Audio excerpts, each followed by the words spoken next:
Hello watch lovers, welcome back to the channel. Today we have something very unusual on the bench. This is a limited edition Alain Silberstein rattrapante chronograph. Who? What? Yeah, indeed. A rattrapante chronograph is a split seconds chronograph. So with the push of a button we can make the red and the yellow hands here separate. Not that button. That's the typical start-stop. And below it, at the typical position, we have the reset button. And there we see that the hands actually split, even though they are not supposed to split when you just reset. They're supposed to split when you press the button on the left side. This one. The idea is that you're then able to time two different events. So what we can see when we press the button again is that the red hand catches up with the yellow one.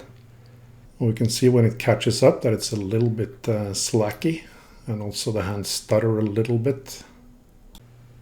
Now, Alain Silberstein is not a watchmaker, he's a designer, an architect. And honestly, the design of the watch also shows that. It's a little bit form over function, especially when it comes to the crown. Triangular crown is not very easy to operate, but if there ever was a conversation starter, this is that kind of watch. Very playful colors and shapes, and yeah, nice display case back as well. So we're opening up the case back, and we can see that the movement is based on the Valjoux 7750. Or the ETA 7750 nowadays. So ETA did have a rattrapante movement, the 7770, but as far as I know that was a manual movement and not really related to the 7750, apart from the drivetrain. This is an automatic movement, so it is 7750 base caliber. But then there's a module on top of it, and that's also what makes for the pretty chunky case. 15.6 millimeters thick. So with the hands and the dial off, we can place them securely in this little box we have. And then it will be safe there for the time being while we work on the rest of the watch.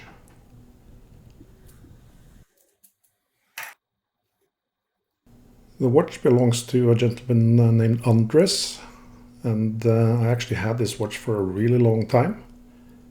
And the reason is that the module that we're seeing here, which is on top of the movement, I had quite some issues figuring out who actually made it. So I was trying to get a spare part, because I believe that the stuttering in the seconds chronograph hands is due to a little bend in the seconds pinion. But unfortunately I was never able to get a response from the factory. So we're going to have to make do with what we have. One thing you will see me doing throughout here is to put the screws back in the screw holes. That helps me keep track of the different screws so we don't misplace them or put them in the wrong place later. As I mentioned, this is a module, and here we see the actual rattrapante wheel. So on the underside there's a little spring-driven roller, which then rotates around that little heart-shaped cam in the middle here. We're going to see that in a bit more detail in the assembly. And we already saw that there was a plate for the rattrapante module. And that's part of what makes the watch so thick. I'm going to go in a bit more detail during assembly on how the module actually works, how it gets its power and that kind of thing. Most of the parts we have here now are regular ETA 7750 parts. Apart from this satellite wheel here for the power reserve. And then we're also going to take off this friction fit heart-shaped cam. That one is driven onto the extended pivot of the chronograph seconds wheel. And with that we can turn the movement over to the train side, and here we're in more familiar territory. So there are some nasty scratches on that chronograph bridge where that strong spring is coming off, and that's not really necessary. There are ways to take it off without scratching things.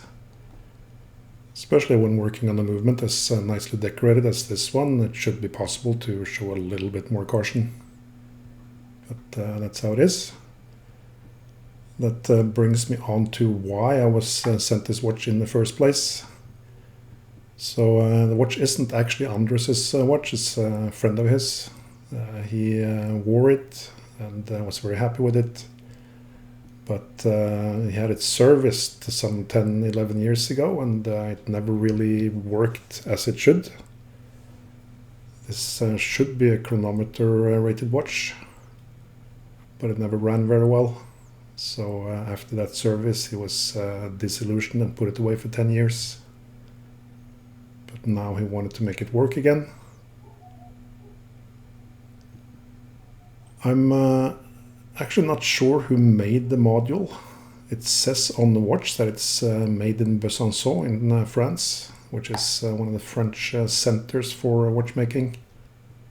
I know in Switzerland there are a couple of factories that make modules, rattrapante modules for the 7750, but this doesn't look like any of theirs.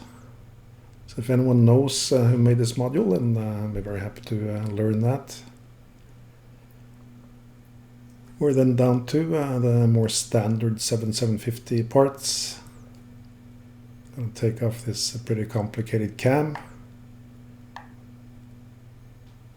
And then we're almost down to the base movement. We saw that even after letting down the mainspring, there was still some power left in the movement, which also explains why it wasn't running that well. I thought I had the time grapher readouts before doing a service, but I couldn't find them. As some of you might know, I had a major crash, losing 16 terabytes of data. But luckily I did have most of the videos for this watch. We're almost finished disassembling the movement. The last thing we need to do is take out the shock settings. The shock settings are these beautiful red rubies we have here under these very small springs, but they have a very important function. They make sure that the watch can resist being bumped and dropped and that kind of thing. Sometimes the stones don't really want to come out, so then we can shake them out, and then we can peg the jewel holes. The barrels on these watches can be a little bit tough to open, so I'm using a thin blade here to gently pry it open. One thing I notice with the watch throughout, that it's very dry. There's very little lubrication, not seeing almost anything anywhere. So that of course does not bode well for the precision, the accuracy of the watch. But it is high quality, so the parts do not seem to be very worn. It's also good that Andres' friend put it away for 10 years. If it was running dry for 10 years, that would not be good for the watch. So quite a few parts in this watch, not a crazy amount, but let's get the movement into the cleaning machine.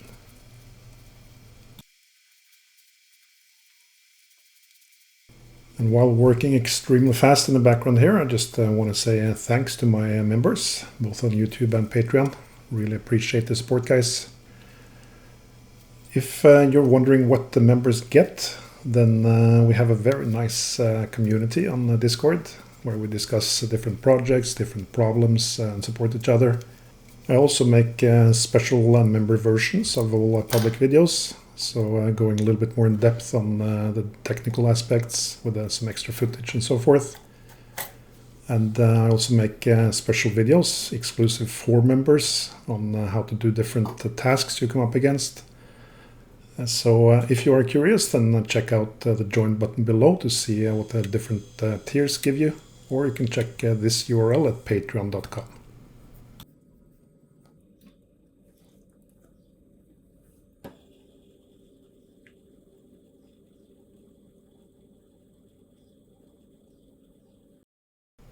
Alright, with the parts back from the cleaning machine, we're first gonna immerse the escaping parts into an epilam.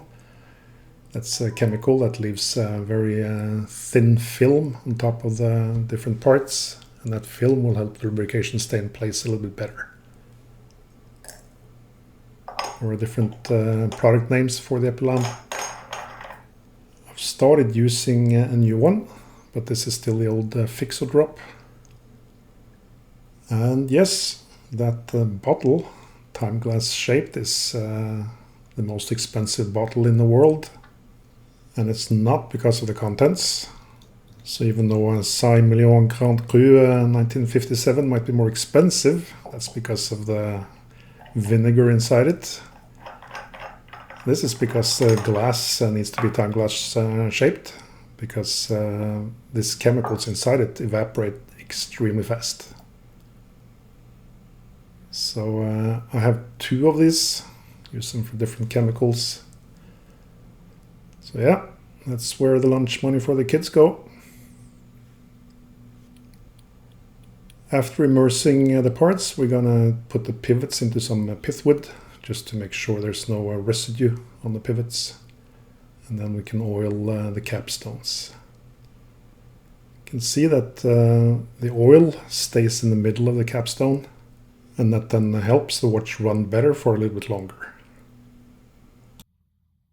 So how long should the watch actually run? That's a question I get pretty often. So the question is basically, should I service my watch every now and then or not? And it really comes down to a couple of things. First of all, of course, how expensive was your watch to buy in the first place? The thing is, the cost of labor has gone up so much in most countries nowadays. So it might not even be worth it if your watch is not worth more than, say, 1,000 euros or dollars or similar. Because it's going to cost you at least 300, 400, 500 just to do a service. Let's just first check if the balance oscillates freely before we continue that discussion.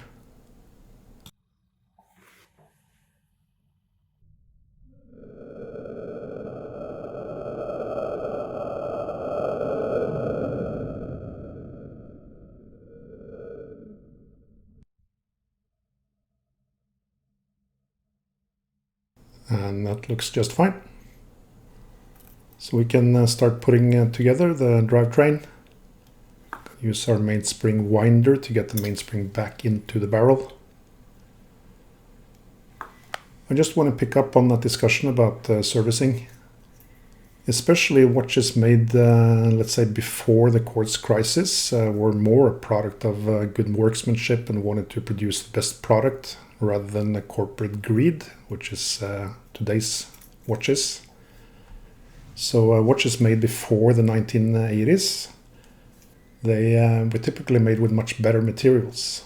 So they will last for a really, really long time with the original parts, if they are cleaned and lubricated regularly.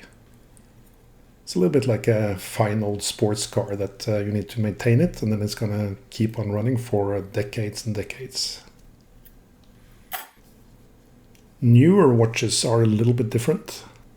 Watches nowadays are made to maximize profits for the corporations that own the watch brands. And a big part of maximizing profits is to reduce human input, to do things with automated machinery as much as possible. And a goal for most of the watch brands nowadays is actually that the parts should not last more than maybe 1, max 2 decades. So you'll often see more wear in a new 5-year-old watch than a watch that was made 50 years ago. And that is also so that when you do take your relatively new watch to a service, they're going to change out half the parts and charge you for it. So yeah, that's what greed gets you. unfortunately. Anyway, we got the barrel back together. Every time I say that, I kind of want to say we got the band back together, but it was just the barrel, I'm afraid. So we can start building the drivetrain on the train side of the movement. The 7750 family is somewhat maligned by a lot of people. That it's not as elegant as older chronographs, and that's definitely true. But it's also the most successful chronograph design ever, made in millions and millions of copies. And of course the reason for that is that it is very high performance for a relatively low price. There are still a few things that are a bit weird with the movement, like this very dainty screw here for the ratchet wheel. Of course also the click spring is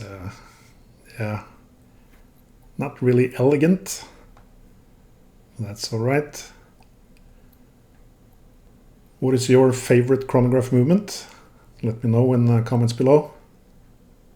Whether it's a horizontal classic chronograph movement or perhaps even the 7750. Or maybe Seiko. So there are a lot of ways to skin a caterpillar. I have cats, so I really don't want to, have them sneak up on me while I'm sleeping. So I shouldn't use that common expression, skinning a feline. But there are many ways of course, building a movement as well. In the general, I like to build the train first, and then the keyless works. But you can do it the other way around, of course. And I also like to first build the base movement and test the base movement and make sure that it runs very well. And after we've done that, then we can put on the different complications. Of course, we do test also with all the complications running. For a chronograph, you have to test it with the chronograph running to see that it doesn't steal too much power and so forth. But if after building the base movement, lubricating it, doing everything as you should, it runs well, then you typically do not have to worry about amplitude and so forth later. Unless, of course, there is a problem in the complications. For this watch, we do know that there was a problem with the performance of the watch in the first place. So we are going to, of course, check to see if the movement runs as it should. But then there are also those two issues with the chronograph seconds hands. We have this little stutter. We also have the issue that the rattrapante hand was not really catching up properly, which is caused by the tension spring being a little bit too weak. But first things first, let's make sure the base movement runs properly. This should be a chronometer rated movement. So we're going to lubricate the pallet fork first of all. Put a little bit of grease on the exit pallet, and then we distribute that over the escape wheel teeth. And given that these are all treated with Epilum, the lubrication will stay in place pretty well.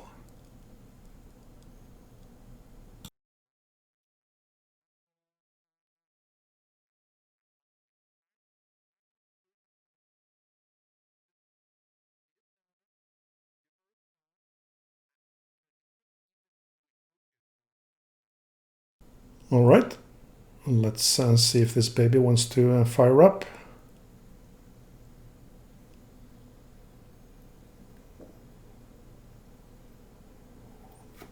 Have to give it a little bit of help, but it does start up nicely. And it is a very nicely decorated movement, I must say. Right next to the escape wheel on the bridge there, it says number 055. Showing that this is indeed a limited edition. Let's demagnetize the movement and check the time grapher.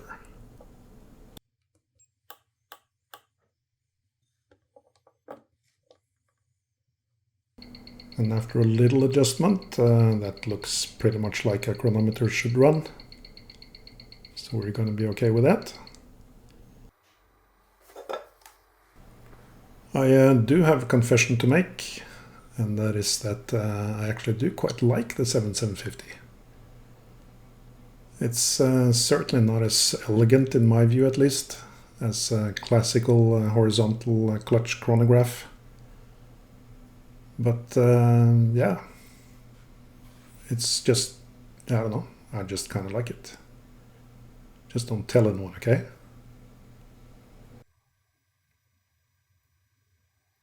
So we do have one more issue here, and that's that the jewel for the reversal wheel was cracked. So I got a new one. I'm going to use the so-called Horia tool to press in the new jewel. You can use a staking set as well.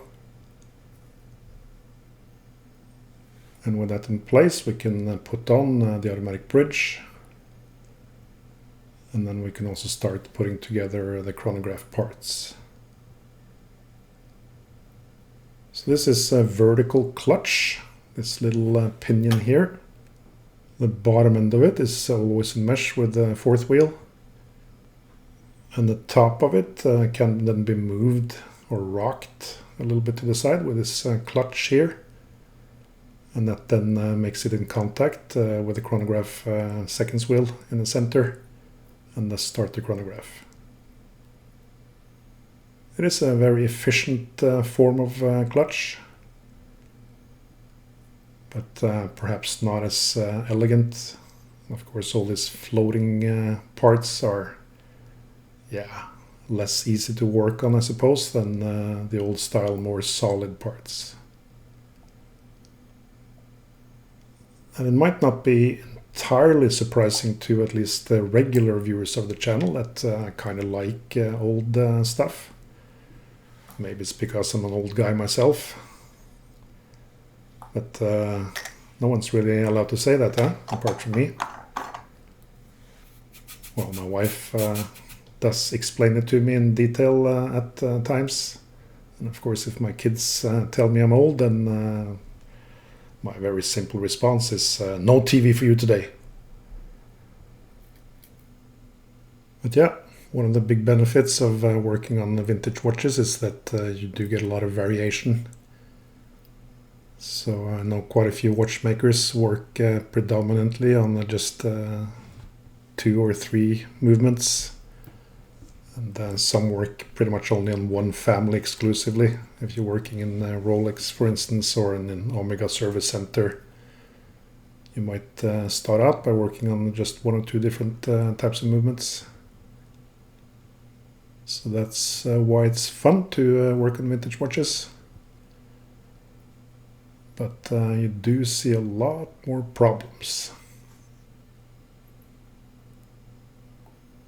Anyway, we are almost done with the chronograph parts on the train side of the movement.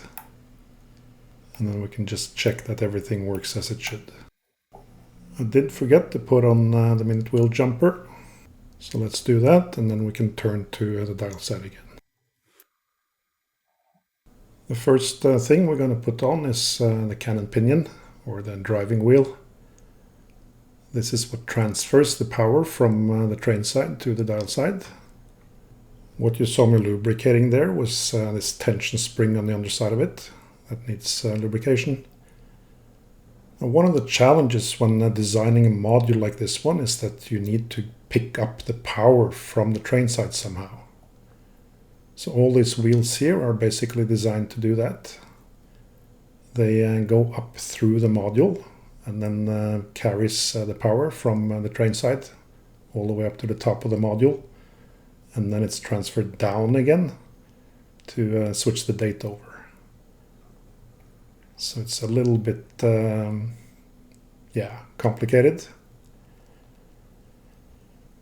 For the split seconds function, or the rattrapante function, it is common practice to have this separate column wheel to engage or disengage the split seconds. We will see how that works in a bit more detail.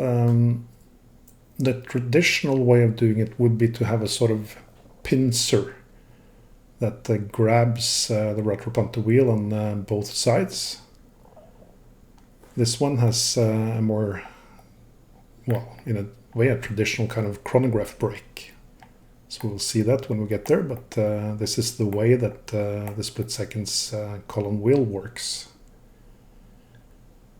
The rattrapante wheel is actually only driven by this hardship cam.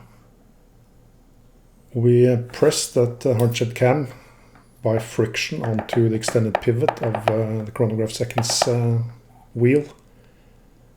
I support that very strongly from the underside. That's really critical, otherwise you're going to damage something, or it's going to be too much slack, which will result in stuttering and potentially other issues. So very important to support that wheel in the underside. And then we can put on this module plate. These three wheels here lead up to that pinion that comes through the module plate. We can see the wheels are the same size, so there's no ratio in terms of gearing. It's all only to transfer the power to this date wheel that will then flick over at hopefully the appropriate time. So as you probably understand, it's not straightforward to design these types of modules, and they also require quite a lot of wheels to transfer the power between them. So they're not really the prettiest way of doing it, but you do then have the benefit of not having to make an entire movement and use a very solid base, so the 7750. So with all this in place, let's have a look at the rattrapante wheel. It fits over the extended pivot of the chronograph seconds wheel. On that pivot you have that friction pressed hardship cam, and while the rattrapante wheel is free to rotate, the tension spring will make sure that that ruby roller then stays in position on the hardship cam. If you then press the pusher for the split seconds, the column wheel will activate the brake that will stop the wheel, and that will make that ruby roller start rolling around the edge of the hardship cam instead. Another press will then activate the spring so that the ruby roller will roll to the end of the hardship cam and then again lock like this. I'm really not sure if that made any sense to anyone, but I tried. So this is how the rattrapante wheel follows the chronograph seconds wheel. But then if we press to activate the column wheel for the rattrapante, we see that the brake stops the wheel from rotating, and the roller jewel will then start rolling around the edge of the hardship cam, but will then return to the fixed position as soon as you press and release the brake again. Here's a challenge for you. Try to say rattrapante 10 times faster.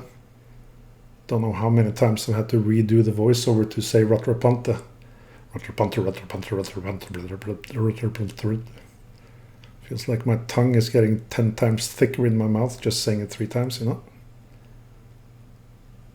Anyway, we're going to put on the minute wheel and the hour wheel.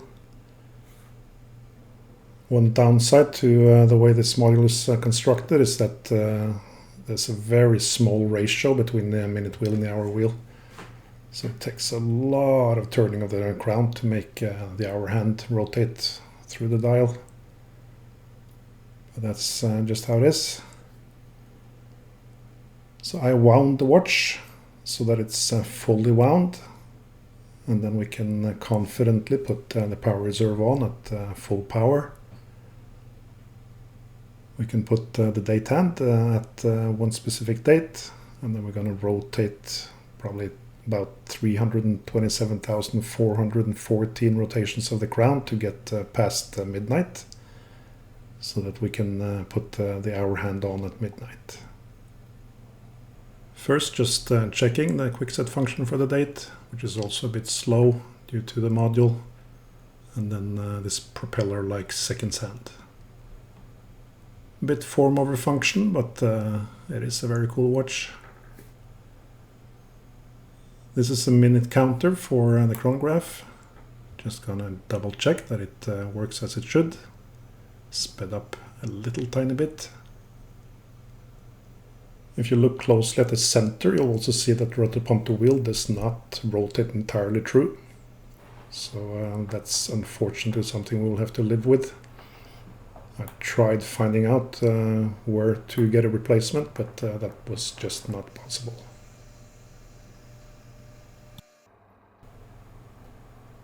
And after a lot of winding that triangular crown, we then got to midnight. The date flicked over, so we can put the hour hand at 12.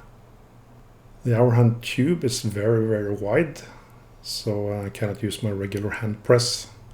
So I have this little brass tube that I made for these types of circumstances. And then we'll check whether we are pretty close to midnight with the hour hand when the date hand flicks over. And that looks alright. So then we can put the minute hand on so that it corresponds to a full hour.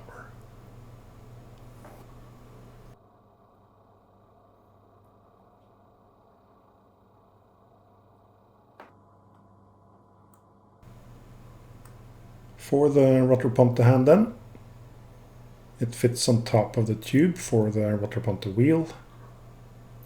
It has this pretty extended counterweight at the back. And then we need to make sure that the normal chronograph hand then overlaps nicely so that it looks uniform.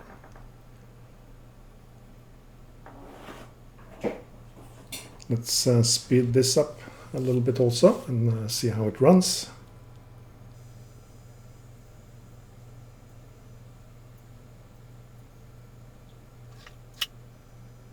And there was the minute counter, so that looks good. There's a slight stutter that you see sometimes and not that much other times. We see that the seconds hand is smooth, but with the rattrapante it's a little bit stuttery, unfortunately.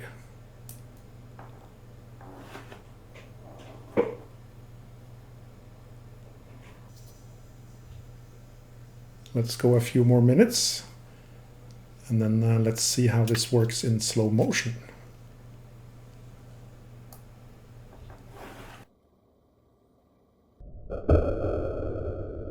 In slow motion, the rattrapante hand looks like it's really lagging. But if we look at this in normal speed, it doesn't look too bad. Alright, then we can case the movement.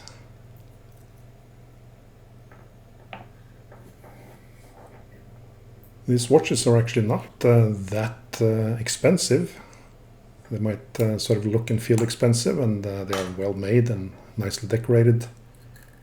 Rattrapante is a pretty complicated complication that typically costs a lot.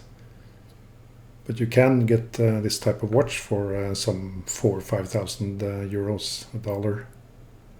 So that's not too bad. I did clean up the case as well, but I chose not to show that, to try to keep the video a little bit shorter.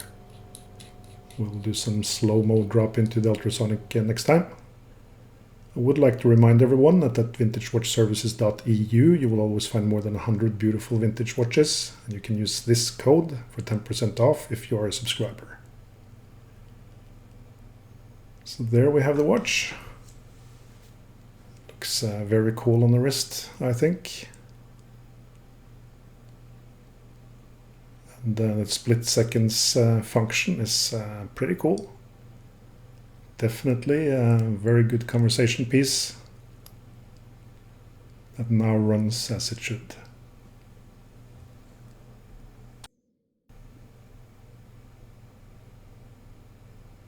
Hope you enjoyed this video. If you did, then clicking like and subscribe will really help the channel, so consider that. I'll be back with another video shortly.